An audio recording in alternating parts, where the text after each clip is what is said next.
কেউ যদি হঠাৎ করে লাজানিয়া খেতে চান তাহলে এইভাবে ট্রাই করতে পারেন। অসম্ভব মজা হয়। রিয়েল লাজানিয়া থেকে কোনো অংশে কম হয় না। এখানে আমি মাঝারি সাইজের একটি পেঁয়াজ আর কিছু রসুন নিয়ে নিয়েছি। এখানে পেঁয়াজ রসুনটা একটু বেশি দিলে আরও ফ্লেভারটা দারুণ লাগে। আর লাগছে ক্যাপসিকাম, কিছু ধনেপাতা আর কিছু কাঁচামরিচ। এখানে কিমার পরিবর্তে নিয়েছি রেডিমেড সসেজেস, আর আপনারা ইচ্ছা করলে এরকম করে কিমা করে নিতে পারেন। তো লাজানিয়ার মধ্যে হোয়াইট সস, তারপর হচ্ছে কিমা, অনেক কিছুর প্রিপারেশন নিতে হয়। তো শর্টকাটে করতে গেলে এরকমভাবেই খেতে হয়।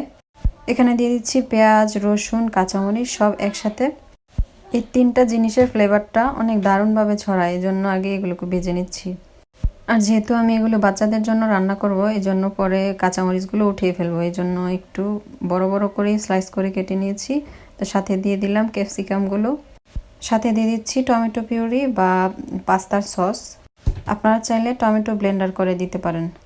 তো সসটা একটু বেশি করে দিবেন যাতে গ্রেভিটা ভালো হয়। সাথে দিয়ে দিলাম লবণ। লাজানিয়ার প্রধান বৈশিষ্ট্য হলো গ্রেভিটা যেন একটু থিক থাকে, বেশি পাতলা পাতলা যেন না থাকে। তো আমি এখানে দিয়ে দিচ্ছি সসেজেসগুলো।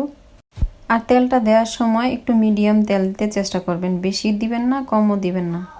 আমি চিকেনগুলো এরকম কিউব করে কেটে নিয়েছি যাতে বাচ্চাদের খেতে সুবিধা হয়। তো আমার গ্রেভিটা করতে বেশিক্ষণ লাগে নাই, বেশি হলে 5 মিনিটের মতো লাগছে, আরও কম লাগতে পারে। তো তেলটা বেশি উঠেছে, এখন আমি ধনেপাতাগুলো দিয়ে দিলাম।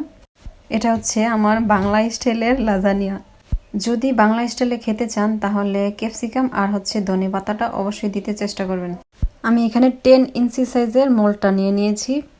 আমার এখানে প্রথম ভুল হচ্ছে পাস্তাটা না দিয়ে ফার্স্টে আমি গ্রেভিগুলো দিয়ে দিচ্ছি। তো আপনারা লাজানিয়া শিট বা পাস্তা ফার্স্টে দিবেন। এখানে আমি 2 কাপ পাস্তা নিয়ে নিয়েছি বয়েল করে। 2 কাপ পাস্তা হলে আমার এই মোল্ডের মধ্যে পারফেক্ট হয়। আর আরেকটা হচ্ছে একটু লবণটা দিলে অল্প দিবেন, তা না হলে বেশি সল্টি হয়ে যাবে।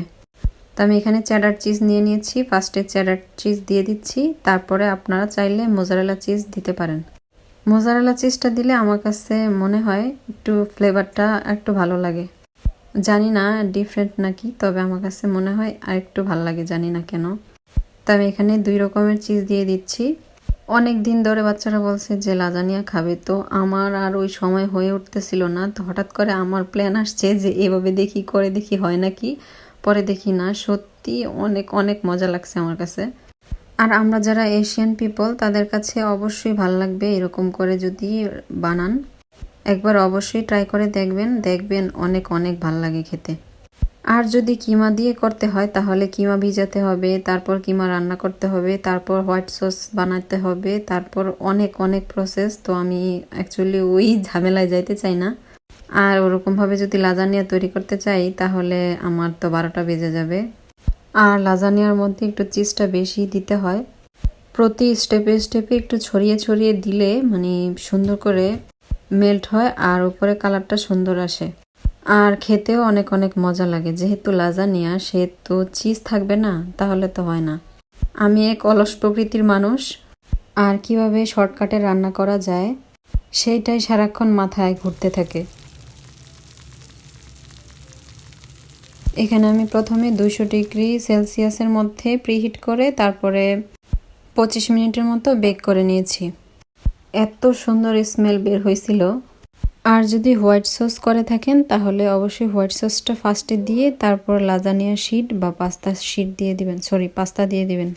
তো কেমন লাগলো আমার আইডিয়াটা? ভালো লাগলে প্লিজ একটা কমেন্ট করবেন আর একটা ছোট্ট লাইক দিয়ে দিবেন। আর আজকের মতো এ পর্যন্তই। ভালো লাগলে ফ্যামিলি ফ্রেন্ডসদের সাথে শেয়ার করবেন। আসসালামু আলাইকুম, আল্লাহ হাফেজ।